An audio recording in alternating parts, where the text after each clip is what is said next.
आज हम जानेंगे 10 बड़े नेताओं के बारे में जो पहले आईएएस, आईपीएस या आईएफएस ऑफिसर थे। नंबर 1, के अन्नामलाई। कर्नाटक कैडर के 2011 बैच के आईपीएस ऑफिसर के अन्नामलाई को उनकी कड़क कार्यशैली के लिए सिंघम कहा जाता था। साल 2019 में सेवा से इस्तीफा देने के बाद इन्होंने राजनीति का रुख किया। आज वे तमिलनाडु बीजेपी के प्रदेश अध्यक्ष हैं। उनकी आक्रामक भाषण शैली और प्रशासनिक अनुभव के दम पर इन्होंने बहुत कम समय में खुद को दक्षिण भारत की राजनीति का एक बड़ा और अनिवार्य चेहरा बना लिया है।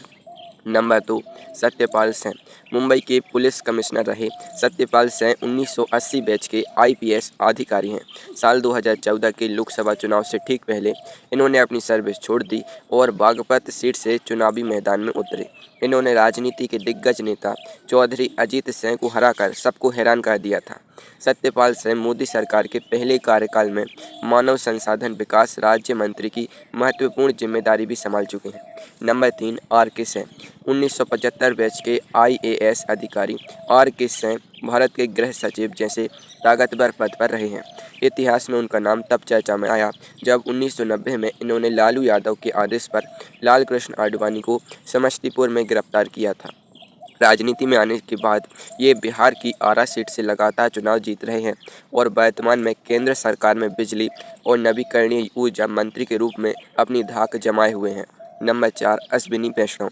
1994 बैच के ओडिशा कैडर के आईएएस अधिकारी अश्विनी वैष्णव का प्रशासनिक करियर बेहद शानदार रहा है।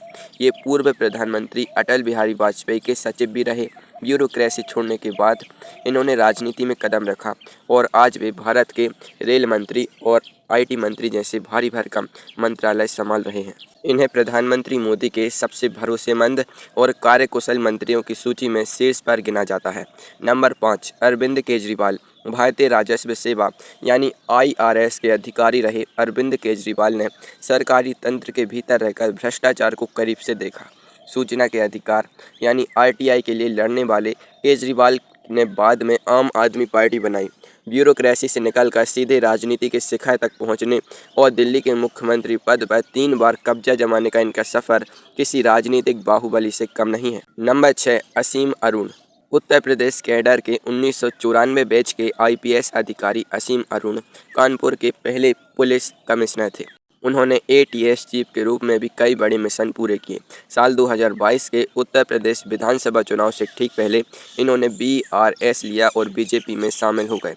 आज वे उत्तर प्रदेश सरकार में समाज कल्याण राज्य मंत्री हैं और दलित राजनीति के एक शिक्षित और सशक्त चेहरे के रूप में उभरे हैं।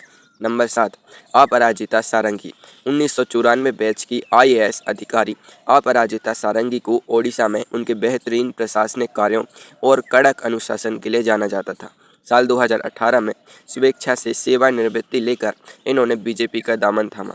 2019 के चुनाव में भुवनेश्वर जैसी प्रतिष्ठित लोकसभा सीट जीतकर इन्होंने साबित किया कि एक ब्यूरोक्रेट न केवल फाइलें चलाना जानता है बल्कि जनता के बीच अपनी गहरी पैठ भी बना सकता है। नंबर 8, राजेश्वर सिंह।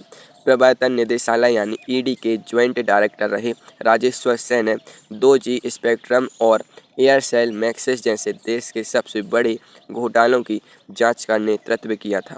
पुलिस सेवा और ईडी में रसूख रखने के बाद इन्होंने 2022 में नौकरी छोड़ी और लखनऊ की सरोजनी नगर सीट से भारी मतों से विधायक बने। आज वे उत्तर प्रदेश की राजनीति में एक प्रभावशाली और कद्दावर नेता के रूप में सक्रिय हैं। नंबर 9, ओपी चौधरी। 2005 बैच के आईएएस ओपी चौधरी ने छत्तीसगढ़ के नक्सल प्रभावित दंतेवाड़ा में शिक्षा के क्षेत्र में क्रांतिकारी काम किया था। रायपुर कलेक्टर के पद पर रहते हुए उनकी लोकप्रियता चरम पर थी। साल 2018 में इस्तीफा देकर राजनीति में आए चौधरी वर्तमान में छत्तीसगढ़ सरकार में कैबिनेट मंत्री हैं। उन्हें राज्य की नई पीढ़ी के नेताओं में सबसे विजनरी और प्रभावशाली रणनीतिकार माना जाता है। और नंबर 10 पर नाम है एस जयशंकर। भारत के पूर्व विदेश सचिव एस जयशंकर 1977 बैच के आईएफएस अधिकारी हैं। चीन और अमेरिका जैसे शक्तिशाली देशों में भारत के राजदूत रहे। जयशंकर की कूटनीतिक पकड़ का लोहा पूरी दुनिया मानती है। रिटायरमेंट के बाद वे सीधे भारत के विदेश मंत्री बने।